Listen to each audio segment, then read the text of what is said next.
Welcome students. अब इस video में हम पढ़ेंगे सेक्स डिटर्मिनेशन के बारे में। तो हमने पहले डिस्कस किया हुआ है कि two sexes participate in sexual reproduction, और हमको सबको पता ही है कि वो दो सेक्सेस जो होते हैं, मेल और फीमेल सेक्स जो होते हैं, वो एक दूसरे से डिफरेंट होते हैं। ठीक है ना। दोनों में डिफरेंस होता है, मेल अलग होता है, फीमेल अलग होती है। तो ऐसे केस में जब दो सेक्सेस डिफरेंट, जैसे मेल और फीमेल, ये आपस में रिप्रोडक्शन करेंगे, जब इनके गैमेट्स आपस में फ्यूज़ करेंगे, तो फिर ये कैसे डिसाइड होगा कि जो न्यूबॉर्न है उसका सेक्स क्या है। How is the sex of a newborn individual determined. तो उसके पीछे अगर हम स्टडी करें बहुत सारे डिफरेंट काइंड्स के ऑर्गेनिजम्स की, डिफरेंट डिफरेंट स्पीशीज़ की स्टडी करेंगे, तो हमें पता चलेगा कि अलग अलग स्पीशीज़ में अलग अलग प्रकार की स्ट्रेटजीज इस्तेमाल होती हैं। कुछ ऐसी स्पीशीज़ होती हैं जो एनवायरनमेंट के ऊपर डिपेंड करती हैं सेक्स डिटर्मिनेशन के लिए। मतलब उनके जो यंग वंस होंगे उनका सेक्स क्या होगा, ये इस बात पर डिपेंड करेगा कि किस टेम्परेचर पर उनके फर्टिलाइज्ड एग्स को रखा गया है। अगर फर्टिलाइज्ड एग्स को टेम्परेचर कम मिल रहा है या उन्हें ज़्यादा टेम्परेचर मिल रहा है डेवलपमेंट के टाइम पर, तो उसके आधार पर ही मेल या फीमेल होना डिसाइड होता है। तो कुछ ऐसी स्पीशीज़ हैं, यहाँ पर ध्यान रखना, कुछ ऐसी स्पीशीज़ होती हैं जिनमें एनवायरनमेंट एक रोल प्ले करता है सेक्स डिटर्मिनेशन में, जैसे कि temperature at which the fertilised eggs are kept. कुछ ऐसे एनिमल्स होते हैं जैसे कि स्नेल्स, वो अपना सेक्स चेंज कर सकते हैं। तो उनमें इंडिविजुअल्स सेक्स को चेंज कर सकते हैं, और जिससे हमें समझ में आता है कि इनमें स्नेल्स में सेक्स जो है वो जेनेटिकली डिटरमाइंड नहीं है। तो यहाँ पर हमने दो तरीके पढ़े अभी। ओके, एनवायरनमेंट पे डिपेंड होना या अपने आप अपना सेक्स चेंज कर लेना। लेकिन अगर ह्यूमन बींग्स का हम पढ़ेंगे, थर्ड टाइप, ह्यूमन बींग्स में क्या होता है। ह्यूमन बींग्स में जो सेक्स होता है वो जेनेटिकली डिटरमाइंड होता है। जो जीन्स हमें अपने पेरेंट्स से मिलते हैं वो डिसाइड करते हैं कि हम बॉय होंगे या गर्ल होंगे। अभी तक तो हम ये मान के चल रहे थे कि अभी तक हमने जितना पढ़ा इसमें, इस चैप्टर में, कि सिमिलर काइंड के जीन सेट्स आते हैं दोनों पेरेंट्स से। लेकिन अगर ऐसा केस होगा तो फिर कैसे सेक्स डिटरमाइन होगा। ठीक है ना। तो यहाँ पर हमको समझना होगा कि एक्चुअल में होता क्या है। तो इसको मैं थोड़ा सा आपको समझाता हूँ। यहाँ पर देखो ध्यान से, हमारे बॉडी में जो भी नॉर्मल सेल्स होते हैं उसमें 46 क्रोमोसोम्स ईच हर एक सेल के अंदर होते हैं। इन 46 क्रोमोसोम्स में से 44 क्रोमोसोम्स कहलाते हैं ऑटोसोम्स,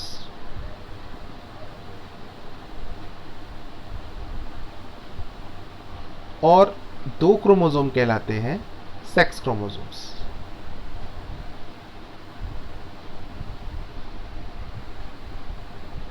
ठीक है,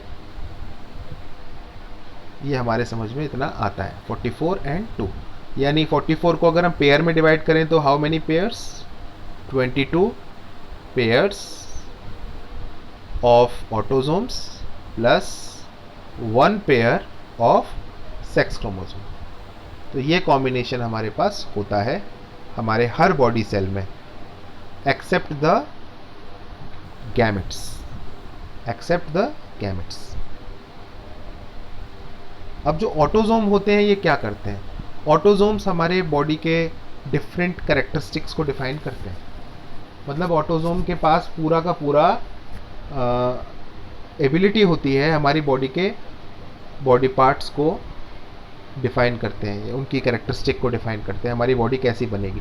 और जो सेक्स क्रोमोसोम्स हैं वो हमारे सेक्स को डिटरमाइन करते हैं कि हमारा जेंडर क्या होगा, हमारा सेक्सुअल जो डेवलपमेंट है वो कैसा होगा, हम मेल होंगे या फीमेल होंगे, इसलिए इनको हम सेक्स क्रोमोसोम्स बोलते हैं।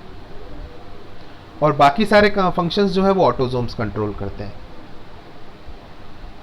तो ऐसा कुछ आप ध्यान से समझें, ठीक है ना, ये होता है। अब सपोज एक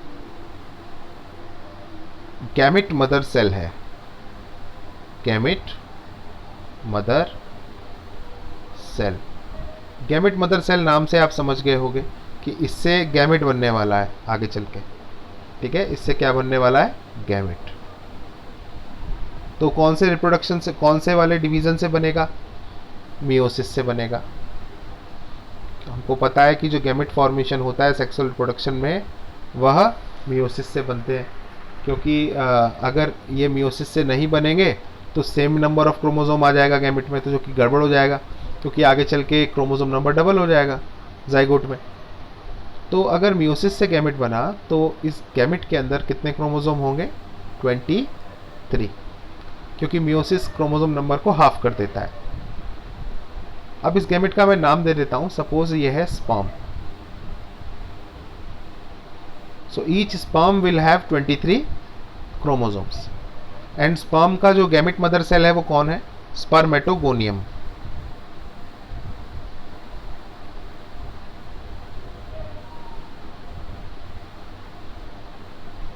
स्पर्मेटोगोनियम।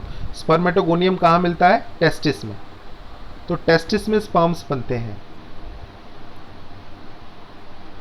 स्पर्मेटोगोनियम के पास 46 क्रोमोसोम्स होते हैं, और जब मियोसिस उसमें होता है तो आगे चल के हम देखते हैं स्पर्म्स का फॉर्मेशन।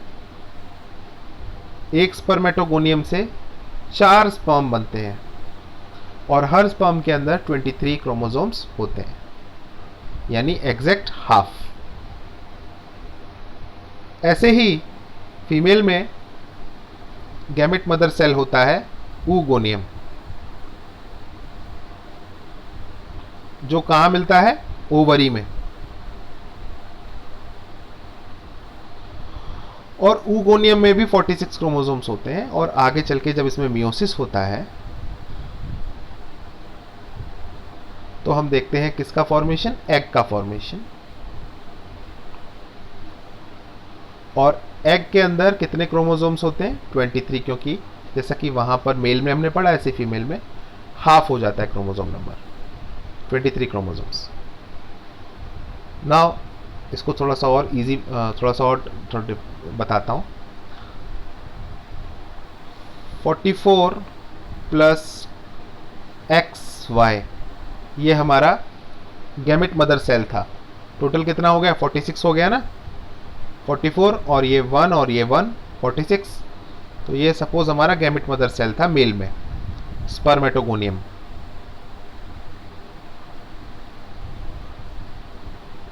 अब इसमें जब मियोसिस होगा तो क्या होगा, स्पर्म बनेगा। उसमें क्या कॉम्बिनेशन होगा, 22 प्लस X या 22 प्लस Y। तो मतलब आपके समझ में आया, 2 प्रकार के स्पर्म्स बनते हैं, 50% sperms, 50% sperms will have which kind of combination, 22 plus X, and 50% sperms will have 22 plus Y। Understand. इसीलिए हम कह देते हैं आम भाषा में कि एक स्पर्म है जिसमें X क्रोमोसोम है और दूसरे में है Y क्रोमोसोम। असल में हमें क्या कहना चाहिए, 22 प्लस X और 22 प्लस Y। 22 क्या है यहाँ पर, ऑटोजोम। X क्या है, सेक्स क्रोमोसोम। ऐसा होता है। तो इसका मतलब जितने भी हमारे पास स्पर्म्स होते हैं मेल्स में, 50% X क्रोमोसोम कैरी करते हैं और 50% स्पर्म्स Y क्रोमोसोम कैरी करते हैं। वहीं फीमेल में ये कॉम्बिनेशन होता है पेरेंट के पास, 44 प्लस XX, यानी उसके पास जो सेक्स क्रोमोसोम्स होते हैं वो केवल XX वाले होते हैं, जबकि मेल में हमने क्या पढ़ा था, 44 प्लस एक्स वाई। मेल में ये होता है कॉम्बिनेशन।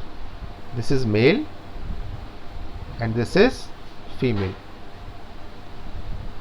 तो देखो जरा मेल में सेक्स क्रोमोसोम्स कैसे हैं, अलग अलग है ना, एक्स और वाई दोनों है।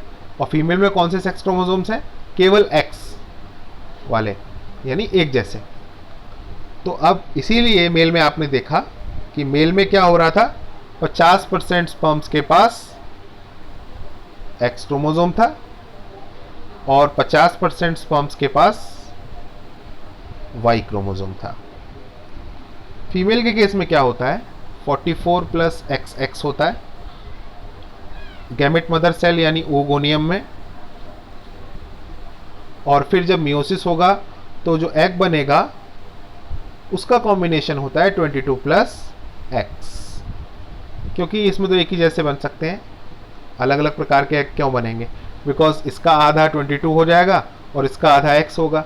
दूसरा वाला एग भी बना लो तो वो भी वैसे ही बनेगा 22 प्लस एग। यानी अब हम समझ गए sperms are of two types. ठीक है, पहला होगा 22 प्लस एक्स और दूसरा होगा 22 प्लस वाई। और स्पर्म और egg is only of one type 22 plus x. तो आपके यहां पर ये मैटर समझ में आ गया होगा। अब हम इसको समझते हैं, ये वाला हमारे समझ में आ जाएगा। तो यहां पर आप देखें गैमेट्स मेल में कैसे दिखाए गए हैं, एक्स और वाई, यानी आधे क्रोमोसोम, आधे स्पर्म ऐसे होते हैं, आधे ऐसे होते हैं।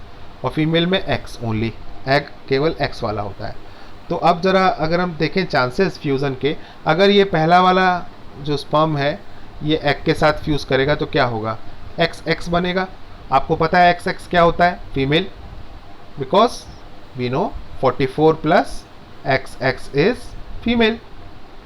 ये वाला जो स्पर्म है इसमें क्या कॉम्बिनेशन है, पहले वाले में 22 प्लस एक्स, अंडरस्टैंड। और ये स्पर्म है, और ये वाला जो एग है इसका क्या कॉम्बिनेशन है, 22 प्लस एक्स।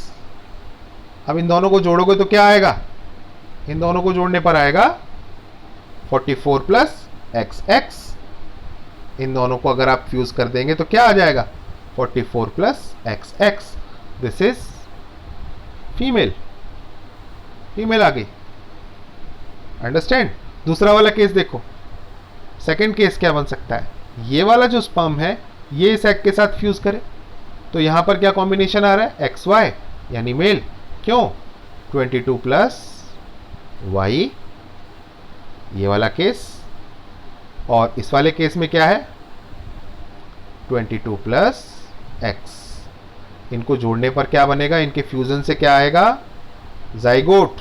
और उस जाइगोट में क्या होगा, 44 plus X Y which is mail.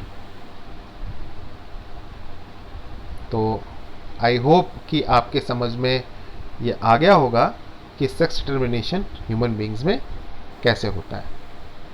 ठीक है ना। तो हमने देखा कि चांसेस जो हैं फिगर 9.6 देखने पर हमें समझ में आया कि half the children will be boys and half will be girls.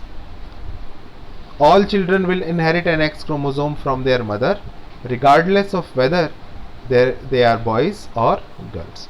तो जितने भी चिल्ड्रन आ रहे हैं उनके पास जो एक्स क्रोमोसोम है वो उनको उनकी मदर से मिलता है। जैसे यहाँ पर देखो मदर से मिला है और यहाँ पर भी मदर से मिला है एक्स क्रोमोसोम।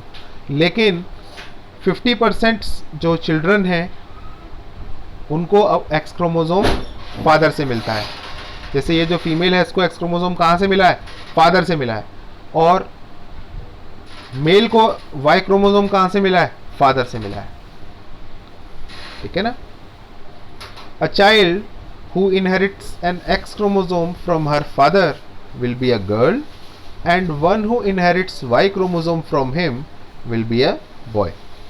तो इस तरह से सेक्स डिटर्मिनेशन होता है।